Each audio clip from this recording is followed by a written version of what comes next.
जो कि भारत की एक एयरलाइन है, उसने भी एक इशू की ट्रैवल एडवाइजरी, और उन्होंने कहा कि जितनी फ्लाइट्स हैं to and from Jammu, Amritsar, Chandigarh, Leh, Srinagar और राजकोट, वो 13 मई के लिए हम कैंसिल कर रहे हैं।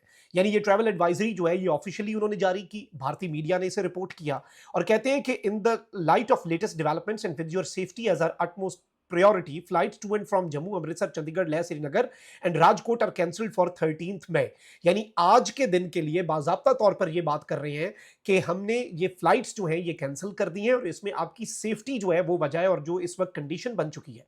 इस वक्त मुकम्मल तौर पर पाकिस्तान की साइड का मौकफ जो सिक्योरिटी जराए हैं उनका ये है कि हिंदुस्तान की जानिब से झूठे इल्जामात का सिलसिला जारी है।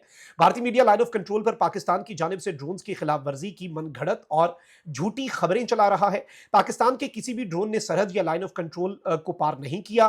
भारतीय मीडिया की खबरें हमेशा की तरह झूठ का पलंदा है। पाकिस्तान सीज फायर की मुकम्मल पासदारी कर रहा है। हकीकत में भारतीय ड्रोन्स लाइन ऑफ कंट्रोल और वर्किंग बाउंड्री पर सीज फायर की खिलाफ वर्जी कर रहे हैं सिक्योरिटी हुक्काम। अब सिक्योरिटी हुक्काम जो है पाकिस्तान के और सिक्योरिटी जराए जो है, ये वो खबर है जो पाकिस्तान की मेन स्ट्रीम मीडिया पर चली है, जो सिक्योरिटी जराए से आई है।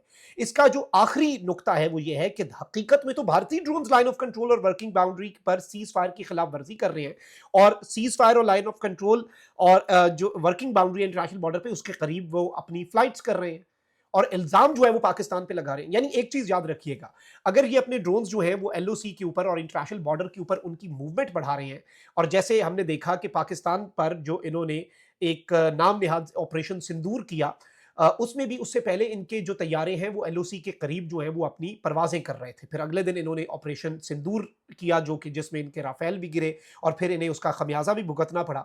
अब इस सब में नाज़रीन कराम भारतीय मीडिया एक मरतबा फिर वॉर मॉन्गरिंग शुरू कर रहा है। नरेंद्र मोदी की स्टेटमेंट चला के कि गोली अगर आएगी तो गोली जाएगी, तो अब गोला आ गया है तो अब गोला भेजे, वो तो ये कह रहे हैं। अब यहां पर एक चीज आप याद रखिएगा कि पाकिस्तान ने तो कोई हमला या कोई इस तरह की शरंगेजी नहीं की, लेकिन जो भारतीय मीडिया कर रहा है, भारतीय मीडिया इस वक्त मुकम्मल तौर पर बीजेपी सरकार के कंट्रोल में है, और वो जो जो ये बेसिस बना रहे हैं, जो वो ये बुनियाद बना रहे हैं, जो वो फाउंडेशन बिल्ड कर रहे हैं लगातार 3 रातों से, इसका मतलब यही है कि मोदी कोई ना कोई ड्रामा जरूर करेगा।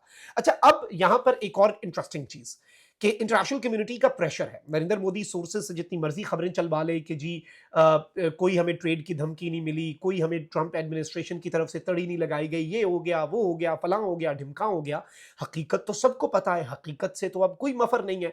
भारत ये जंग हारा, पूरी दुनिया गवाही दे रही है। कोई एक इंटरनेशनल मीडिया आउटलेट उठा ले जो ये कह रही हो कि पाकिस्तान हारा है और भारत जीता, नहीं, सब कह रहे हैं भारत हारा है। मतलब स्कोर जो है इनका बिल्कुल पूरा है।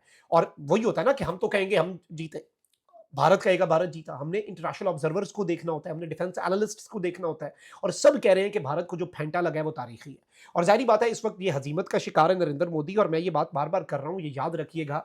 नरेंद्र मोदी को जो रीसेंट इलेक्शंस हैं उनमें 2/3 मेजोरिटी चाहिए थी। एक फुल फ्लेज कैंपेन चली, नरेंद्र मोदी को लग रहा था उसकी फ्लाइट बेहतरीन जा रही है उसकी पॉपुलैरिटी की, and he can get 2/3 majority and change India's constitution.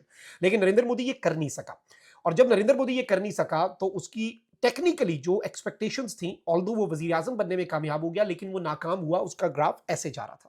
उसने सोचा कि इसे ऐसे ऊंचा लेके जाऊंगा पहलगाम इंसिडेंट की आड़ में और ऑपरेशन सिंदूर की आड़ में कि मेरी पॉपुलैरिटी अगले इलेक्शन तक 2/3 पे जाएगी। अब तो उसकी अपनी वजारत उज़्मा जो है उसके लाले पड़ चुके हैं, और नरेंद्र मोदी इस वक्त मुकम्मल तौर पर किस्सा पारीना बनने जा रहा है इंडिया की पॉलिटिक्स में। अब तो इंडियन ऑपोजिशन जो है उसे भी एक मौका मिल गया, और वो जिस तरह से रगड़ सकते हैं नरेंद्र मोदी को रगड़ रहे हैं। अब यहां पर इंपॉर्टेंट चीज यह नाज़रीन कराम के अचानक से, क्योंकि इंटरनेशनल प्रेशर तो भारत के ऊपर है, देयर इज अ रीजन के मोदी का जो माउथ पीस है अर्नब, उसने ट्रंप के बारे में बात की, ट्रंप के खिलाफ, और वो डिलीट करवा दी इन्होंने। रिपब्लिक टीवी के सारे प्लेटफॉर्म से डिलीट करवा दी, रिपीट ब्रॉडकास्ट में से निकलवा दी। इस चीज को समझें, ये जितनी मर्जी बातें कर लें लेकिन ये ट्रंप के आगे बात भी नहीं कर पा रहे। अब यहां पर इंपॉर्टेंट चीज ये है नाज़रीन कराम कि फिर ये सब कुछ करने के बाद भारतीय मीडिया ने अब से कुछ देर पहले एएनआई जो कि भारत की न्यूज एजेंसी है, उसका ये क्लेम है कि after initial sightings of drones in Jammu, Samba, Akhnoor and Kathua, the Indian army confirms no drone sightings, the ceasefire situation prevails. बाद में इन्होंने ये स्टेटमेंट दे दी कि जी हमने इनिशियल साइट तो किया ड्रोन्स को, लेकिन इंडियन आर्मी कह रही है कोई चीज नहीं आई और सीज फायर जो है वो अपनी जगह पर है। और इस सब के अंदर ये सोर्सेज के हवाले से खबर चला रही है, यानी ऑफिशियल भी नहीं कर रहे, सोर्सेज के हवाले से खबर चला रहे हैं कि फॉलोइंग द न्यूज ऑफ